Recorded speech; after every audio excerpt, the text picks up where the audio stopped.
Sheikh chilli अव्वल दर्जे के बेवकूफ़ तो थे ही, सुस्ती और कामचोरी में भी उनका कोई जवाब न था। बीवी से अक्सर अनबन रहती। एक रोज़ बीवी ने कुछ ज़्यादा ही बुरा भला कहा तो तनतना कर चरपाई से उठ खड़े हुए और दरवाजे की तरफ कदम बढ़ाते हुए बोले, लो हम जा रहे हैं शहर, अभी इसी वक्त नौकरी करने।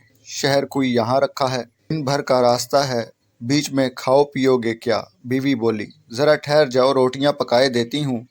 फिर उसने 7 रोटियां पका कर दीं। शेख चिल्ली चल पड़े। चलते चलते दोपहर हो गई। एक कुआं नज़र आया, वो उसकी मुंडेर पर बैठ गए। बहुत ज़ोर की भूख लगी थी। रोटियां निकालीं और सर खुजाते हुए बोले, एक खाऊं, 2 खाऊं के 7 को खा जाऊं। कुएं में 7 परियां रहती थीं। उन्होंने जो ये सुना तो डर गईं। मलका परी कुएं से बाहर आई और शेख चिल्ली से बोली, तुम क्यों खाना चाहते हो 7 को? भूख जो ज़ोरों की लगी है, 1-2 से काम नहीं चलेगा। इसलिए शेख चिल्ली ने जवाब दिया, अच्छा अगर तुम हमें ना खाओ तो मैं एक ऐसी चीज़ तुम्हें दूंगी कि जो तुम्हें क्या तुम्हारे ख़ानदान भर को कभी भूखा न रहने देगी।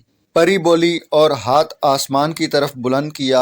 हाथ पर एक देचकी आ गई। परी ने कहा, यह देचकी देख रहे हो, इसके सामने तुम जब और जिस खाने का नाम लोगे ये उससे भर जाएगी। शेख चिल्ली बोले, रोटियां तो हैं मेरे पास, कौरमा मांगता हूँ इससे। देचकी फ़ौरन कौरमे से भर गई। शेख चिल्ली ने सैर होकर खाना खाया और देचकी बगल में दबाकर चल दिए। शहर में वो एक सराय में रुके और देचकी सामने रखकर बिरयानी का नाम लिया। देचकी बिरयानी से भर गई। फिर जर्दे की ख्वाहिश की, वो भी मिल गया। उन्होंने जी भर के खाना खाया। सराय की मालका बुढ़िया ये सब देख रही थी।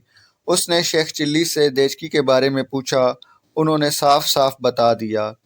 बुढ़िया ने चिकनी चुपड़ी बातें करके शेख चिल्ली को रात सराय में ही ठहरा लिया और जब वो सो गए तो परियों वाली देचकी चुराकर उसकी जगह वैसी ही दूसरी देचकी रख दी।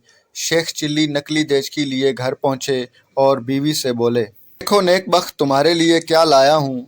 फिर उन्होंने देचकी के बारे में बताया और मुर्ग मुसल्लम की फरमाइश की, मगर देचकी खाली रही।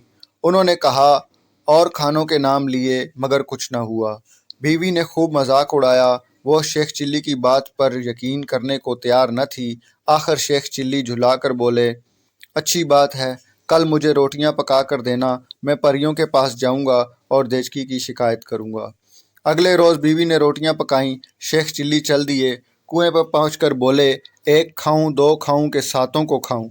मलका परी बाहर आई और बोली, तुम फिर आ गए हमें खाने, क्या अब भी खाने की कमी है तुम्हारे पास? शेख चिल्ली की शिकायत पर कि देचकी उनकी फरमाइश पूरी नहीं कर रही, परी सोच में पड़ गई। फिर बोली, खैर छोड़ो देचकी को, मैं तुम्हें एक ऐसा तोहफा देती हूँ कि माला माल हो जाओगे। उसने अपना दायां हाथ आसमान की तरफ बुलंद किया। एक सफ़ेद खूबसूरत मुर्ग हाथ पर आ बैठा। परी ने मुर्ग शेख चिल्ली की तरफ बढ़ाते हुए कहा, यह सोने का अंडा देने वाला मुर्ग है, जब कहोगे तब सोने का अंडा ये मुर्गी देगी। इसे ले जाओ और अब हमें परेशान करने मत आना। शेख चिल्ली खुशी खुशी मुर्गी बगल में दबाए चल दिए। वो फिर उसी सराय में पहुंचे। बुढ़िया ने उन्हें देखा तो फौरन करीब आई और पूछा, अब क्या तोहफा लाए हो? शेख चिल्ली ने उसे न सिर्फ मुर्गी के बारे में बताया बल्कि तजर्बा भी करके दिखाया। बुढ़िया बहुत खुश हुई। उसने शेख चिल्ली को सराय के सबसे खूबसूरत कमरे में ठहराया, खूब खातर मदारत की। रात को शेख चिल्ली मुर्गी की टांग अपनी चरपाई के पास से बांध कर सो गए। बुढ़िया ने मौका पाकर मुर्गी चुरा ली और इसकी जगह दूसरी वैसी ही मुर्गी बांध दी। शेख चिल्ली नकली मुर्गी बगल में दबाए घर पहुंचे और लगे डींगे मारने। बीवी ने कहा, मियाँ सोने का अंडा देखूंगी तो यकीन करूंगी। हाँ हाँ क्यों नहीं, अभी लो। शेख चिल्ली जोश से बोले और मुर्गी से कहा, बी मुर्गी सोने का अंडा दो। मगर बी मुर्गी सोने का अंडा तो क्या आम अंडा भी न दे सकी। बीवी फिर से मजाक उड़ाने लगी। शेख चिल्ली गुस्से से बोले, कल तुम फिर रोटियां पकाना, देखो मैं क्या हशर करता हूँ उन धोखेबाज परियों का। अगर वाकई ही जिंदा न चबा गया तो शेख चिल्ली नाम नहीं, बस रहने दो। मेरा ख्याल है तुम रोटियां हड़प करने को ये सारा ड्रामा करते हो, अब कोई रोटी नहीं मिलेगी। खैर ना देना रोटी, मैं बगैर रोटी के ही चला जाऊंगा। शेख चिल्ली ने आहिस्ता से जवाब दिया और कमरे में चले गए। अगले रोज़ वो फिर कुएं पर पहुंचे और बोले, 1 खाऊं, 2 खाऊं के 7 को खा जाऊं। کنویں کی پریوں میں ہلچل مچ گئی۔ ملکہ باہر آئی اور بولی، اب کیا ہوا؟ میں نے تمہیں ایسے تحفے دیے جن سے مالا مال ہو جاؤ گے، مگر تم کچھ زیادہ ہی لالچی معلوم ہوتے ہو۔ نہیں ملکہ پری، یہ بات نہیں ہے۔ یقین کرو دیچکی کی طرح اب مرغی بھی میری بات نہیں مان رہی۔ میری بیوی نے تو میرا بہت مذاق اڑایا ہے، شیخ چلی بتاتے ہوئے روہن سے ہو گئے۔ ملکہ پری سوچ میں پڑ گئی۔ پوچھا، یہ بتاؤ تم گھر جانے سے پہلے بھی دونوں چیزیں کہیں لے کر گئے تھے؟ شیخ چلی نے کہا۔ سرائے اور بڑھیا کے بارے میں انہیں بتایا۔ ملکہ پری سمجھ گئی کہ ساری شرارت بڑھیا کی ہے۔ اس نے آسمان کی طرف ہاتھ اٹھایا، ایک موٹا سا ڈنڈا اس کے ہاتھ میں آ گیا۔ اس نے ڈنڈا شیخ چلی کو دیتے ہوئے کہا، یہ ڈنڈا لے کر سرائے جانا اور کہنا، اے ڈنڈے جس نے میری دونوں چیزیں چرائی ہیں، اس کی پٹائی اس وقت تک کر جب تک وہ دونوں چیزیں مجھے واپس نہ کر دے۔ شیخ چلی وہ ڈنڈا لیے سرائے پہنچے۔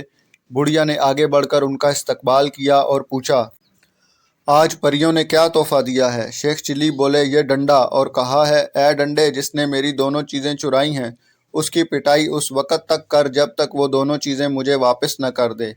ان کے منہ سے پورا جملہ نکلنا تھا کہ ڈنڈے نے بڑھیا کی پٹائی شروع کر دی۔ وہ چیختی چلاتی پورے سرائے میں بھاگی بھاگی پھر رہی تھی۔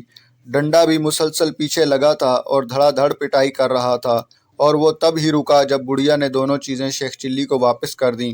شیخ چلی ڈنڈا، مرغی اور دیچکی لیے گھر پہنچے۔ اب دیچکی نے فرمائش کرنے پر کھانا دیا اور مرغی نے انڈا بھی دیا۔